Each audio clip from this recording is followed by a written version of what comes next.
रहे हैं, विधानसभा स्तर की बैठकें हो रही है, अलग अलग कार्यक्रम पार्टी ने बनाई है। उन सब कार्यक्रमों की योजना रचना की दृष्टि से लगातार बैठकें चल रही है और लक्ष्य केवल एक है, राज्य में जो कांग्रेस पार्टी की अन्यायी, अत्याचारी, वादा खिलाफी करने वाली भ्रष्टाचारी सरकार है, जिसने छत्तीसगढ़ के हर वर्ग की जनता को ठगने का काम, लूटने का काम किया है, उस सरकार से छत्तीसगढ़ की जनता को मुक्ति दिलाकर छत्तीसगढ़ एक बार फिर खुशहाली की ओर बढ़े, विकास की ओर बढ़े, इसकी योजना रचना भारतीय जनता पार्टी कर रही है। ये अलग अलग जिलों में आप लोग प्रवक्ता नियुक्त कर रहे हैं, क्या उद्देश्य है आखिर? देखिए, मीडिया लोकतंत्र का चौथा स्तंभ है और पार्टी के कार्यक्रम, पार्टी की योजना, जनता के मुद्दों को मीडिया तक पहुंचाने के लिए पार्टी ने ये व्यवस्था बनाई है। अभी संभाग स्तर पर हम अपने मीडिया प्रमुखों की कार्यशाला कर रहे हैं। बिलासपुर के संभाग की कार्यशाला संपन्न हो गई है, आज रायपुर की कार्यशाला है, ताकि हमारे मीडिया के जो कार्यकर्ता है, काम करने वाले पदाधिकारी है, वो ठीक प्रकार से मीडिया तक पार्टी की गतिविधियों की जानकारी पहुंचा सके। स्थानीय मुद्दे भी उठाए जाएंगे क्या उसमें? जो प्रवक्ता बनाए जा रहे हैं अलग अलग जिलों में, क्या वो स्थानीय मुद्दे उठाएंगे क्या? देखिए, लगातार जो पार्टी की गतिविधि चलती है वो मीडिया तक पहुंचाने का काम वो करेंगे। कह रही है कि कांग्रेस कह रही है कि केंद्रीय गृह मंत्री जब जब आते हैं तब ईडी की कार्रवाई होती है। देखिए, झूठ बोलना कांग्रेस की आदत है।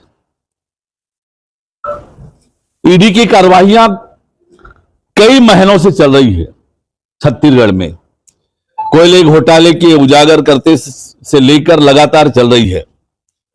गृह मंत्री जी तो पार्टी की बैठक लेने आते हैं और राज्य की कांग्रेस जिस प्रकार से डरी हुई है, कभी कुछ कहते हैं, कभी कुछ कहते हैं, पर वास्तविकता यह है कि छत्तीसगढ़ को जिस प्रकार से दोनों हाथ से लूटने का काम राज्य के कांग्रेस की सरकार कर रही है, उसके खिलाफ जो ईडी की कार्रवाई कर रही है और तथ्यों के आधार पर कर रही है।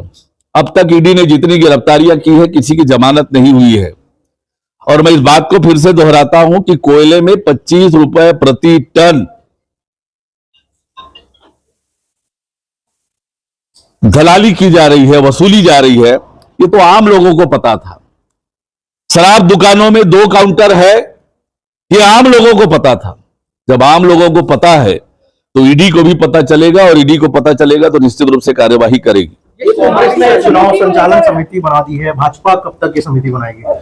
सवाल ये भी समिति बनाएगी तो मनसुख बड़ाविया को बाहर के लोगों को मौका दिया जा रहा है, चेहरा नहीं है। देखिए, मैं बार बार बोलता हूं कि कांग्रेस पार्टी डरी हुई है, घबराई हुई है और इसलिए बेतुके और निरर्थक बातें करती है। भारतीय जनता पार्टी ने अपनी घोषणा पत्र समिति बना दी है, अन्य समिति भी शीघ्र घोषित होने वाली है और भारतीय जनता पार्टी जिस तरह से कांग्रेस के घोटालों को उजागर कर रही है, भ्रष्टाचार को उजागर कर रही है, जिस प्रकार से जनता के हर मुद्दों को सड़क से लेकर सदन तक उठाकर उजागर कर रही है, कांग्रेस पार्टी डरी हुई है, घबराई हुई है। आज जनता का सामना नहीं कर पा रही है कांग्रेस पार्टी, इसलिए बेबुनियाद और निरर्थक बातें कह रही है। अध्यक्ष जी, प्रदेश प्रभारी कुमारी संजय कार्यकर्ताओं से मीटिंग कर रही है, क्या लगता है कांग्रेस से कार्यकर्ता नाराज है, इस तरह मीटिंग किया जा रहा है? जिस प्रकार से तानाशाही कांग्रेस में चल रही है, जिस प्रकार से वन मैन शो चल रहा है, निश्चित रूप से कांग्रेस पार्टी के कार्यकर्ताओं में आक्रोश है, नाराजगी है और वो लगातार बार बार प्रदर्शित हुआ है। और आज कांग्रेस के कार्यकर्ता भी जनता का जवाब नहीं दे पा रहे हैं, क्योंकि सरकार ने 5.25 सालों में कोई काम नहीं किया है सिवाय जनता को लूटने के, छत्तीसगढ़ के खजाने को लूटने के। 12 बजे से 2 पाली की बैठक होने वाली है एसटी मोड़ से, किस तरह की बैठक रहेगी? दो पारी में बैठक कर दी एसटी मोर्चा। देखिए, मैंने जैसे कहा कि अलग अलग कार्यक्रम सब मोर्चे प्रकोष्ठ को पार्टी ने दिए हैं। उन कार्यक्रमों की योजना रचना के लिए लगातार बैठक करके उस कार्यक्रम को किस प्रकार से नीचे तक लेकर जाना है, इसके लिए बैठक। ये इस चुनाव में अरुण कौशिक की जो बैठक हुई थी आप लोग की, ननकीराम खबर आए हुए थे, कांग्रेस ये बताने का प्रयास कर रही कि आदिवासियों का बीजेपी किस तरह से अपमान करती है, गेट से उनको बाहर भगा दिया गया। कांग्रेस पार्टी अपने नेताओं के अपमान की चिंता करे। ननकीराम कंवर जी का स्वयं फोन आया था, उन्होंने कहा, मैंने पूछा और पूछकर मैं स्वयं ही चला गया, कोरबा जाना था। इसलिए इस प्रकार के बेबुनियाद बातें कांग्रेस पार्टी के लोग न करें। अब उनकी पार्टी में उनके नेताओं का जो अपमान हो रहा है उसकी चिंता करें। कांग्रेस इस चुनाव में ज्यादा से ज्यादा युवाओं को मौका देने जा रही है, क्या कहना?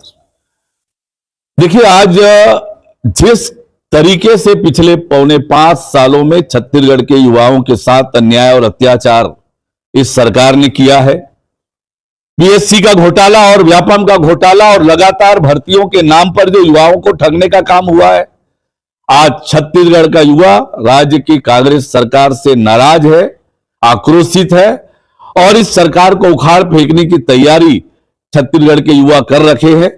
कांग्रेस पार्टी कुछ भी कर ले उसका कोई लाभ नहीं होगा, क्योंकि छत्तीसगढ़ के युवा, छत्तीसगढ़ के लोग इस सरकार को उखाड़ फेंकने का बंद बना चुके हैं।